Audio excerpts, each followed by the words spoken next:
Welcome back, everyone. We hope you had a great November. Blue Streak Broadcast has been working hard on this second episode. Stay tuned to see what we've come up with.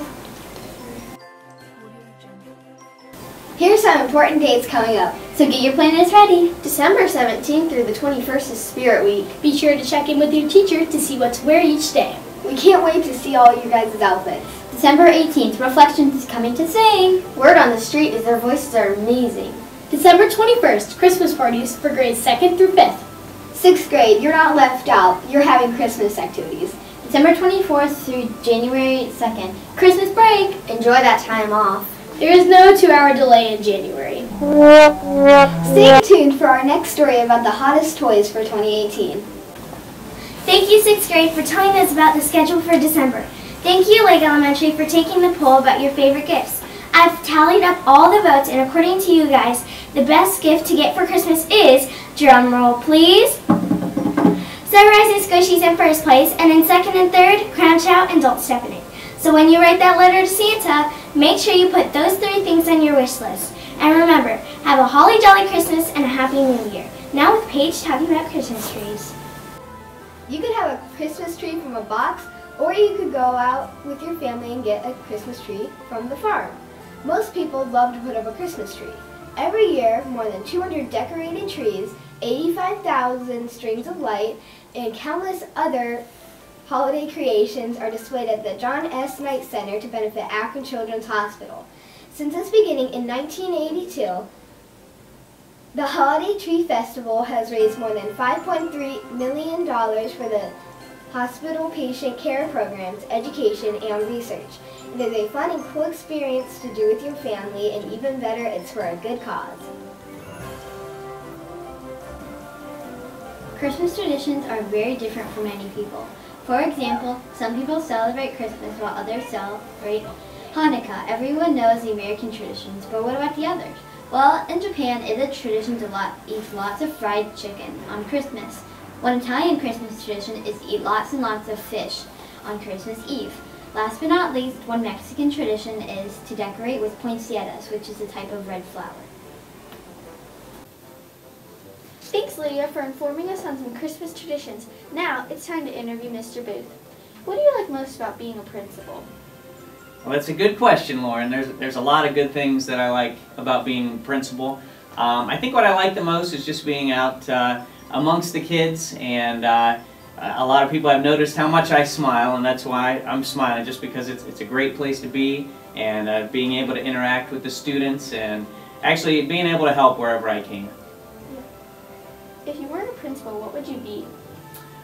This may not surprise you. I like to do the announcements. My first major in college was actually sports communications, and so I was interested in sports broadcasting. So actually that kind of lends itself here, where I get to do the announcements right here, and so I get to kind of branch out into that area a little bit, but that was another interest of mine. And then, since we're talking about the announcements, what's your favorite word that you've used on the announcements? I use a lot of words on the announcements. I have a lot of favorite ones that I like to hit. One word that I tend to use when I have a lot of things to say is plethora. I'm a former math teacher, and so my vocabulary I don't think is maybe as good as the language arts teachers, but I feel like that's a big word and I use it appropriately. So plethora is my answer there. How long have you been a principal? This is my second full year of being a principal. Last year I was an assistant principal at the middle school, so this is my first year at the elementary level. And then my last question is, what other jobs did you do before you became a principal? As I mentioned, I was a math teacher for 16 years. I started out at Glen Oak High School. I taught 10th grade math, and then after that I came over and taught middle school math at Lake Middle School. Before that, some of the interesting jobs I had, I worked at Dick's Sporting Goods when I was in high school and college. I worked at a golf course, mowing grass there, and my very first job was drying cars at a place called Royal Car Wash. Thanks, Mr. Booth. Now we have Tristan updating us on Love Our Community. Christmas is coming, and kids who might have not been getting presents will, thanks to all of your lovely donations. Here are some of your wonderful donations.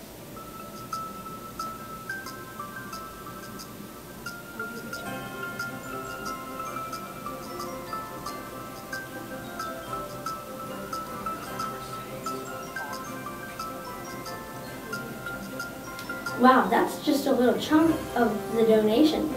Great job, everyone. We really helped our community out this Christmas. Here's Great Arvin with winter activities. Thanks for informing us about Love Our Community, Tristan. Well, it's starting to get a little chilly and it's snowing outside. So what outside activities can I do?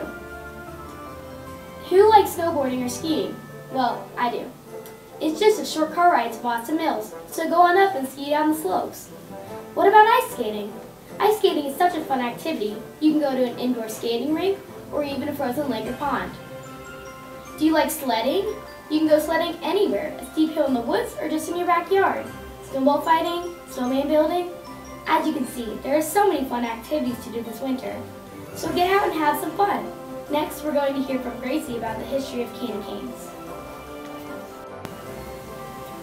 Thank you, Grace, for that wonderful story about winter activities. It's beginning to look a lot like Christmas. One way people celebrate is by eating candy canes, but there are still many questions remaining. The first candy cane was invented 350 years ago in Germany. Also, it was completely straight, had no color, and was only flavored with sugar. Candy canes that were red and white stripes were made in the 19th century. Also in the 19th century, the candy makers additionally added peppermint flavor. In the 1920s, the first person to use a candy cane on a Christmas tree was Bob Cormack. Now we have many different colors and flavors of candy canes, but the classical red and white peppermint candy cane still symbolizes the Christmas holiday today. Next up, Taylor will tell you about the Grinch at the hardware. Thank you for all the information about candy canes, Gracie. So fascinating. Do you want to meet the Grinch or Santa? Then you must come to the Hartville Hardware.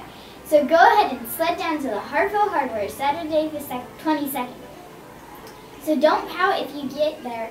If you can't get there, you can go ahead and ask your parents to go see the Grinch movie instead. Don't forget to tell all the elves to come.